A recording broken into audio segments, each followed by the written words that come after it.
Good afternoon. Praise Yahuwah. HallaluYahuah. Shabbat Shalum. Sorry for butchering all the names and the soundings of text, by the way. This is Genesis 41. And it came to be at the end of 2 years' time that Pharaoh had a dream and saw him standing by the river and saw 7 cows coming up out of the river, beautiful looking and fat, and they fed amongst the reeds. Then saw 7 other cows coming up after them out of the river, ugly and lean of flesh, and stood by the other cows on the bank of the river. This is 2 years after the cupbearer forgot Joseph. Again, it's just right there for me. Praise Yahuwah for reminding me in such an easy way.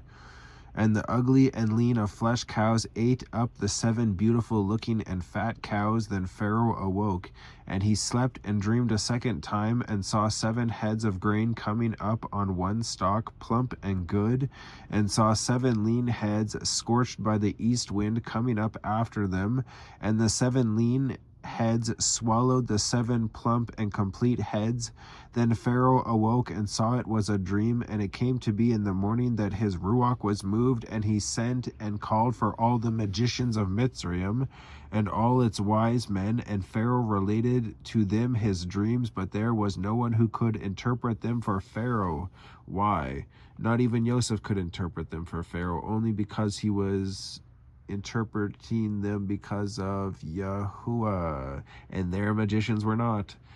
Then the chief cupbearer spoke to Pharaoh, saying, I remember my crimes this day, when Pharaoh was wroth with his servants, and put me in confinement in the house of the captain of the guard, both me and the chief baker,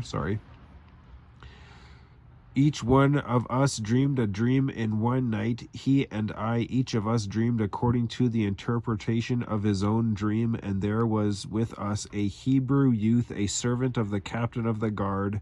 And we related to him, and he interpreted our dreams for us. To each man he interpreted according to his own dream.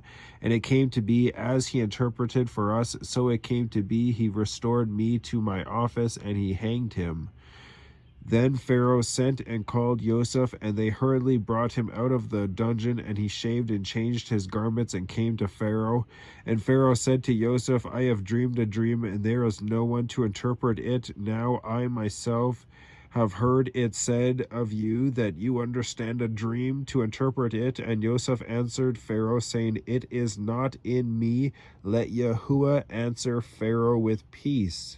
And Pharaoh said to Joseph, See, in my dream I stood on the bank of the river and saw 7 cows coming up out of the river, beautiful looking and fat, and they fed amongst the reeds. Then saw 7 other cows coming up after them, poor and very ugly, and lean of lean of flesh, such ugliness as I have never seen in all the land of Mitzrayim, Egypt, the border of Africa. And the lean of flesh and ugly cows ate up the first 7, the fat cows. Yet when they had eaten them up, no one would have known that they had eaten them, for they were as ugly and as at the beginning. Then I awoke. I looked in my dream and saw 7 heads coming up on one stalk, complete and good. Then saw 7 heads withered, lean, scorched by the east wind coming up after them. And the lean heads swallowed the 7 good heads. And I spoke to the magicians, but there was no one who could explain it to me. And Joseph said to Pharaoh, The dream of Pharaoh is one. Yahuwah has shown Pharaoh what Yahuwah is about to do. The 7 good cows are 7 years, and the 7 good heads are 7 years. It is one dream. And the 7 lean and ugly cows which came up after them are 7 years, and the 7 empty heads scorched by the east wind are 7 years of scarcity of food. This is the word which I spoke to Pharaoh. Yahuwah has shown Pharaoh what Yahuwah is about to do. See, 7 years of great plenty are coming in all the land of Mitzrayim, but after them 7 years of scarcity of food shall arise, and all the plenty be forgotten in the land of Mitzrayim. And the scarcity of food shall destroy the land, and the plenty shall not be remembered in the land because of the scarcity of food following, for it is very severe. And the dream was repeated to Pharaoh twice, because the word is established by Yahuwah, and Yahuwah is hastening to do it. And now let Pharaoh look for a discerning, and now let Pharaoh look for a discerning and wise man, and set him over the land of Mitzrayim.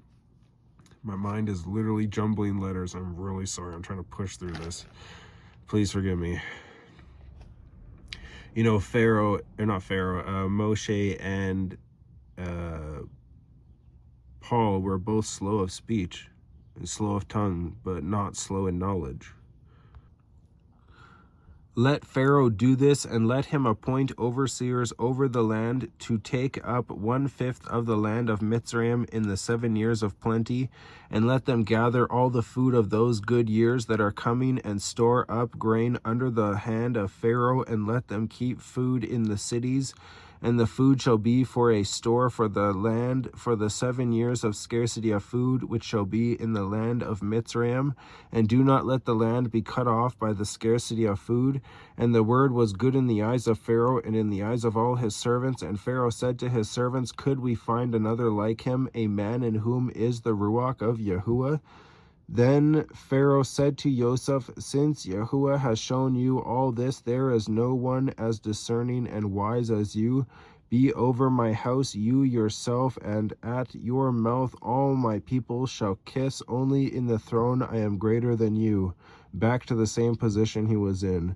And Pharaoh said to Joseph, see, I have set you over all the land of Mitzrayim, which is an even greater position.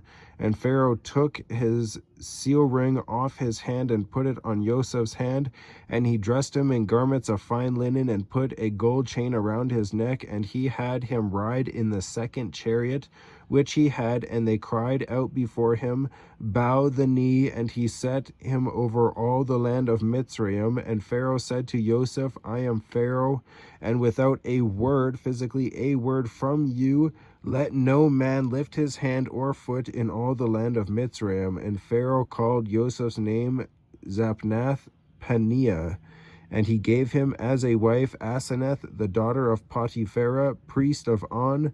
And Joseph went out over all the land of Mitzrayim. And now Joseph was 30 years old when he stood before Pharaoh, sovereign of Mitzrayim.